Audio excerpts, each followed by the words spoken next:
Okay, we're going to move on to our lightning talks, show and tells, presentations, whichever word you want to use first. So we're going to start with Chris McEwan at Westmorland and Furness Council, and you're going to share a recent approach you've had implemented on your corporate website. I'm not going to say anything more because you're going to talk about it. Okay.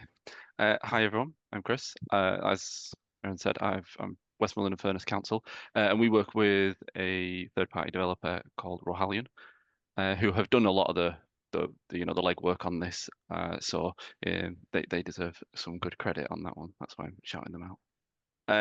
We noticed that there's obviously you probably all have this issue, that there's issues with mapping and accessibility, and we found that on some of our maps, we have a lot of pins. I will share my screen. Hopefully I get the right one.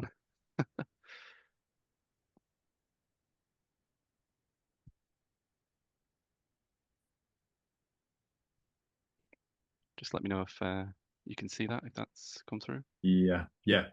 Yep, fantastic. Okay, so as you can see here, this is our Find a School page, and on the main page of it, you can see it says there showing 159 schools. So there's 159 map pins there, and I think you can already see straight off the bat this is not accessible in any way, shape, or form, regardless of whether or not anybody's using assistive technologies or not. This doesn't work. This wouldn't work for me as a user. So we flagged this up as an accessibility issue under success criterion. It's a double A issue, and as government standards are, we must meet double A standard. So we had to attack this, and it's about target size. And this target size relates to a lot of things, not just map pins. It's just about where you can actually click on an element. So it can relate to a link. If the link isn't big enough, users might not be able to click it or might have trouble moving the mouse to it and so on. So there's a minimum size in which we have to, and there's a lot of information on this in here, and you can see how we've got size requirements, and that for a target to be at least 24 by 24 pixels. There's loads of, I mean, I'm not going to go through all this information because we could spend an hour reading this and talking about it. But there's a lot of information here on W3 about how, you know, the sizing of elements should be, how much spacing there should be between elements, and that elements should not overlap each other. As you can see here, these elements pass because they're not overlapping, and these ones do not. They are overlapping slightly in terms of the amount of space you have to click. So when I look at the screenshot that we had from before slightly, you can see here I've highlighted a few areas where some of the pins we can't click them. It's just impossible. They're behind pins. Now, there's an argument here of, well, once you zoom in, the pins will get further apart and you'll be able to get to them. However, this doesn't make sense to anybody. But not only that, but when you are using assistive technologies and you appear on this page for the first time, if you're using, say, let's just say, for example, you're using a keyboard to control the navigation and you're not a mouse user, if you're tabbing through with a keyboard and you reach the map, there are 159 pins to have to tab through before you can make it to the actual content below where the links are to get to the next pages. That's just not, great. Users like that will be spending a lot of time trying to get past this map by navigating through these 159. And then not only that, but then you've got the other little icons as well that are involved in the map. You've got the leaflet link, the OpenStreetMap link at the bottom. There's the plus, the minus to zoom in and out, and so on. So there's a few other links as well. So you've probably got around about, 170 links, maybe roughly, on this page alone. Other pages might be smaller depending on the amount of pins. They might be larger. So we needed to do something about this to attack that AA standard that we needed to meet. So we worked with the developers. I did a bit of research into clustered map pins, which if you've seen that before, you might already know where I'm going with this. Otherwise, I'll give you a demonstration. So this is the exact same page, as the screenshots.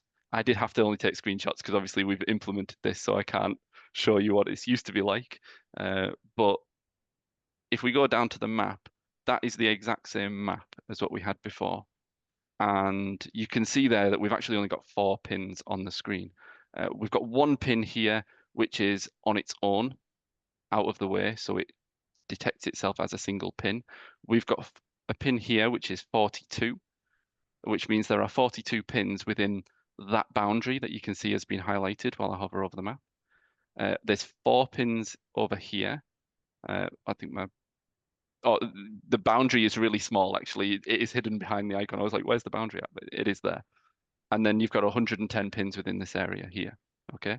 If I was to, for example, click on one of them, it zooms in and separates them out so that we can see now that there's 13 pins up here, there's 14 over here, and so on. So I can click on these and it zooms me in to where the pins are. And eventually when you get to those single pins, they separate out. And what that means is there's no overlapping elements. So we have met that accessibility standard now. So we've got a big tick from the accessibility perspective. Not only that, but zooming out, we can see everything is back to the way it was. We get an idea of roughly the amount of schools within these certain areas as well. And this works for all our maps. We've got it on the weather cameras, so we can see where all the weather cameras are. We've got map pins on the find a car parking. You know, there's anywhere that we have a map on the website, we've utilized this feature. And just to demonstrate the simpleness of actually getting through this if you were using a keyboard. So if I press tab there, I've tabbed straight to the map. I'm going to tab again. That's the first pin. That's the second one, third, fourth. Then we go through the elements that are in the map, and now I'm out. And that's how long it took to get past. So that speeds up the process of navigating past the map for anybody who is a user of just a keyboard and isn't using a mouse to navigate the website. Speeds up everything, ticks off that accessibility standard, and this is also all able to be interacted with the keyboard. So I've just pressed return on the keyboard there to go in, and I can now tab through the pins that have appeared. If I go in again, you can see the pins are zooming in.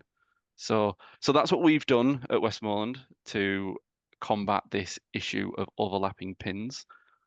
I'd mentioned to Aaron that this was going to be a relatively short presentation because that is the demonstration of what we've done. And like I say, we've worked with our developers to integrate this. They thought it was a great idea and really sort of took it on as a little project to make it work, and have done an absolutely fantastic job with it. So, okay.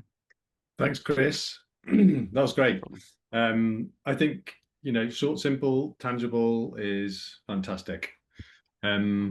So before we go on to Alastair's, I think that we've got time, we've got space. So does anybody want to either just jump in with further thoughts on what Chris has shared, or any questions for Chris?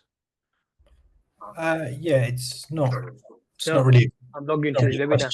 I just wanted to say to Chris, while I've been testing maps for accessibility, I've had that exact problem and raised it to our devs. So this is probably the best solution I've seen for it. So I just want to say it's a good job. Oh, thank you very much. Yeah, I believe the feature they're using is the OpenStreetMap contributors. It's like we were using the default OpenStreetMap maps that were just, I think it was just the default set that was given, and I know that the developers said, like Rohalian, they'd mentioned that there's an application called Leaflet that they can use. So if you are wanting to integrate something like this and you are using OpenStreetMap as your mapping, then Leaflet is the way to go. And you can see just at the bottom on this map here, there is a link to Leaflet here, which is a JavaScript library for that. So yeah, I was gonna just check in with you, Chris, but I know that you're not like a Drupal specialist, so you might not know the answer as to how Rohalian sort of implemented this. I know there's very typical Drupal approaches for this. So I wonder if Maria, Mark, or anyone else, Hannah, so Drupal developers, want to just chime in on. I've popped 2 links there, Aaron, into the comments. So we use Leaflet by default actually in local gov Drupal, so that's handy, let's say. And then I stuck a link there to a second module called Leaflet Marker Cluster, which does the clustering aspect of it. Yep. Thanks, Chris. That was a really interesting presentation. Yeah, no, I'm glad you're taking something from it. That's great. Great. Anyone else want to jump in? Yeah, this is Ryan from Hammersmith and Fulham. Yeah, again, like what everyone else is saying, Chris, thanks for showing us, because I think we run into this issue as well, but we've not quite got round to it. Have you also considered adding a show hide button as well, so people can just hide the map and just use the text links underneath? Yes. And we have implemented that on some of the pages. This page hasn't been. This one was developed slightly differently. I think car park might have it on. So there you go. We have a hide map button here. So we've got a button as you're tabbing through, that one that's, as you can see, that was hidden. If I tab, you'll see it says skip to listings. So that you can interact with, it then jumps you straight down to the listings. We also have a button that goes from there to hide map, which you can hide the map as well. So there are some pages that do have the hide map option, and we have got it in place to get that hide map option implemented on all of our map pages. It just hasn't been as of yet, because some of them are custom developed and some of them are using directories. Sure. So Okay. there's a slight difference. But yes, we have used the same feature because we thought this was our first solution to getting past the map when we had the 159 pins that were on the screen and it was taking up a lot of space. Whereas we also thought, well, if there is anybody who does want to navigate the map and doesn't want to skip past it, still going through 159, like for me, the location, if I was navigating here, I can see that my location where I'm based is in Barrow, so I would want to go down to the 150 to the 56 pins down here. Yeah. So I've skipped the 12 pins that are up in that top right by default, and I can now just go straight down to there and start navigating around here. So it speeds up that process for users if they do want to interact with the map. Oh yeah, no, yeah, because that sorry, the skip link was also going to be. I was also thinking about that earlier one as well, so I'm glad that's. Yeah, so we have added that in, but it's just hidden. It's like the skip to main button, which is hidden in the website. That one's also hidden it's only for users who might want to use it. Whereas we didn't hide the hide map one because you can still interact with that, and people might want to just hide it anyway as a user to just get to their next content. So. And then sorry, I just had one more question. So when people are navigating the map, then when they're going through these clustered pins, what have you tested? What gets read out by like screen readers then for the clusters? That one bit I couldn't say, to be honest, because I haven't tested it with screen readers. We usually do an audit every sort of couple of months where we do screen reader testing. So that'll probably flag up in that, and if there's any issues, we'll raise that. So okay, yeah. Thank you. Cheers, Ryan. Great questions. Maria, can I put you on the spot again? Go on, let's see if I do better this time. The only reason I'm asking is because we were in touch just ahead of this meetup anyway about some work that is ongoing on directories around showing and hiding maps. Mm. And it's pretty similar to what Chris is showing us here. Do you want to just share what's sort of in flight already? It's currently just based on the pattern that Brighton and Hove are using, which maybe Hannah can send us a link to one while we're here. But yeah, 2 seconds. Yeah, it's like a toggle between showing the list as a map or as a list. So we debated whether or not to do it this way, to hide sort of more accordion style, I guess, to hide and show it at the top of the map, or to actually switch the view. There was a slight preference for having the map on its own because of and having it on its own URL for performance reasons, which I'm afraid are probably beyond me to comprehend right this minute. But yeah, Hannah's just shared a link so we could see it in action. Chris, if you just drop into the chat, you should be able to click on the link. I reckon it might pop up in that tab. Yeah, I'll have a look for that. What I would love to know where people who've done this is, technically speaking, it's quite difficult to find out if that map is empty or not because of Is this the way. one? Yes, that's it. So you've got the list, the buttons there, list, and then you can flick it to the map view. I've got everybody hiding over the top of my screen. So I didn't see the word map.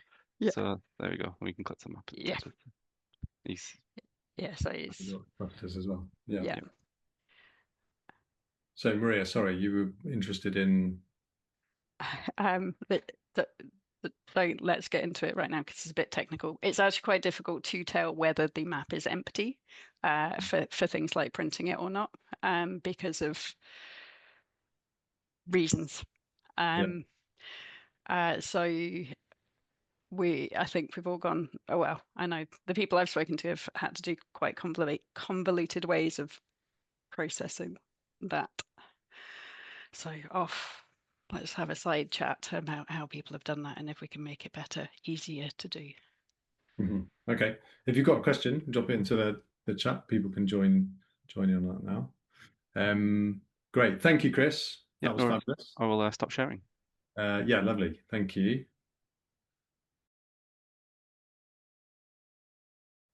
And I'm going to hand over now to Alastair from Islington Council, who's going to demo something slightly different around maps. Yes, well, quite similar in the end. Share. Can you see my screen? Yeah. Yes, good. Okay, so again, this is a shout out to a company called EasyTree because they did most of the work on this, but we did audit it.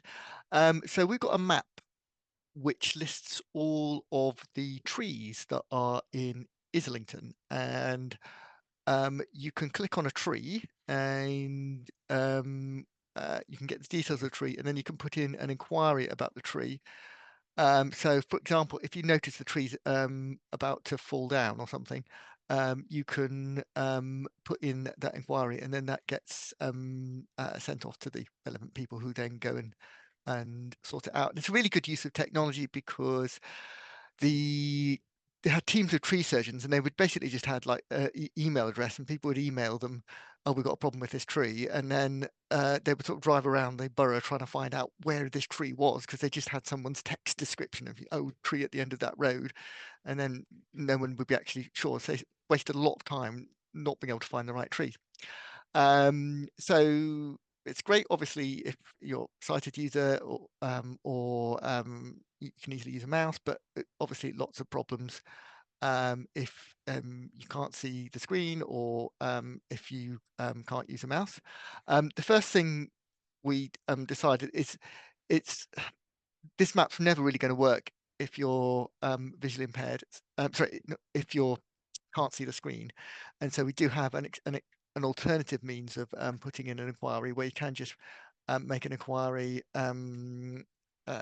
just using a dialogue, and in that inquiry it requires you to put in the position of the tree, so that provides an accessible alternative for people who are just never going to be able to use that map. And if you do navigate to that map using a screen reading software, within the map name it actually says, look, this map's not going to be particularly helpful to you, go to the our accessibility button here and then just put in the inquiry through that. But the next question was, how would you make this accessible to someone who can't use a keyboard, so can't use a mouse? So we added keyboard functionality.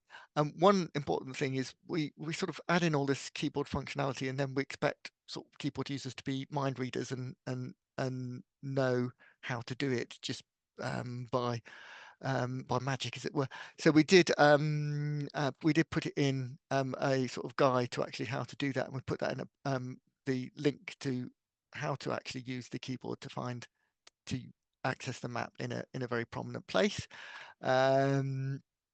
So yes, we've got there, and basically all you need to do is navigate to the map, and then once the map has the keyboard focus, you can then use the tab key to move around. If there's too many trees within that area, you could zoom in, and then that reduces the number of sorry, zoom out, and then put the keyboard focus back on the map, and then that reduces the number of things that you have to go between, and then it gets it easier just to find that tree. And then once you found that, so I'm doing all this using the space bar, which I know is a little bit of an unusual key to use to select some to move the focus, but if we couldn't use the tab or the arrow keys because the arrow keys move the whole map.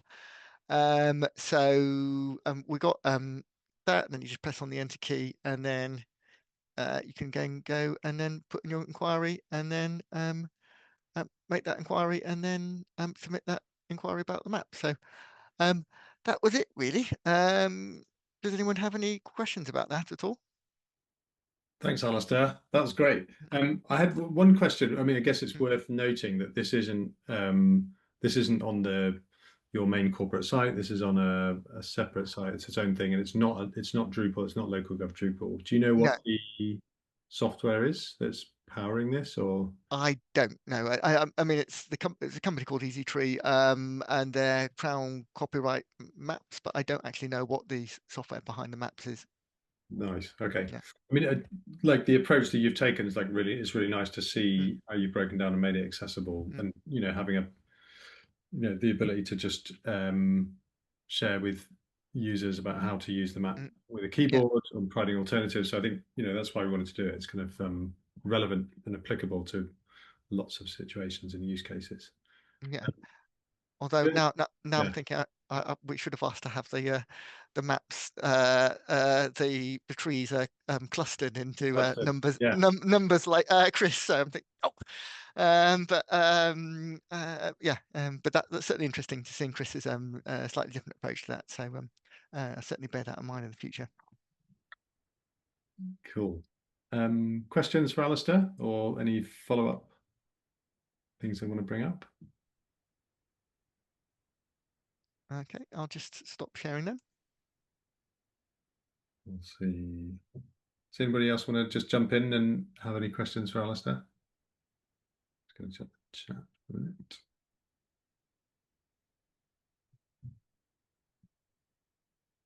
You're too comprehensive, Alastair. I think that's the thing. Yeah. That's great. Do you know? So just to frame. So, did you already have this in place, or was this a sort of a response to a need, and it was sort of developed? It was a completely new website, because they were trying to they were getting rid of a system which it was just you would email to say that there's a problem with a tree, and so it's a completely new system. And so and then we put in the contract that we wanted it obviously WCAG compliant, and then when it came out, it wasn't really working properly for people who couldn't use a mouse. So we then went through a number of different design changes with the suppliers, and I'd say the suppliers were very good in sort of working with us until we eventually came up with something that worked as well as it could do for as many people as possible. Mm-hmm. And is it a product? Like, I'm just noticing their name, EasyTree, suggests that maybe this is a product that they have, and you're kind of buying something semi off the shelf, and you've customized it essentially, rather than completely bespoke. Yeah, it's off the shelf, and then we've customized it. But they were very approachable about customizing it, and hopefully I like to think with a lot of these sites that we do customize is that the developers then take these lessons and then start applying what we've done as standard practice for everyone else. So I don't happen to know what they're doing in this case, but hopefully, because work with these major developers, and we're all buying systems of the same set of people. And so hopefully something that one person does in Westmorland or Renfrewshire Council then works back its way back to what's going on in Cornwall, because we're just buying the same systems. And so so when you're working with these suppliers, you're not just actually fixing it for one person necessarily, or your residents. You actually can have national impact. So does that Easy Tree thing, does it have all the UK all the trees in the UK mapped, or do we have to supply them? You have to supply them with the data. So Yeah, we have a tree department, and they had a tree inventory, so they had to go round and actually note all of the trees. And when I say all of the trees in Islington, they are the trees that the council is responsible for. So if it's a tree in someone's garden, they're not responsible for. In Islington Council, we don't really have much in the way of mountains or wild areas, so so pretty much we've got plenty, so pretty much all of the trees that are in people's gardens are ones that Islington Council is responsible for. So yeah. Thank you. Yeah. I guess it's a good, just to follow up for the room, really. What so I guess there's a question for London councils. This is obviously applicable, right? Yeah. And presumably other London councils may have taken a similar or different approach. So I know we've got some people here. If we've got Hackney, I know obviously Ryan, you're on from Hammersmith and Fulham. Who else have we got? So any other from London boroughs? Like, what do you do for this use case? And more widely for other councils outside London, is it relevant? You know, do you have to kind of cater for this in a similar or different way? I can't imagine how Westmorland and Furness will have to, you know, if you're responsible for thousands of trees, then that's a whole different ballgame. Ryan, Dan from Hackney, I can see is on as well. I don't know if you want to just jump in and share what, you know, if there's anything you're doing on, you might not be aware of it, which is okay. Ryan? I think trees for us is in our general report it system. I had a question. Actually, no, it's not. It's in my account actually. So yeah, I don't think we're using a map for it. I'm just going through the form now. Whoops.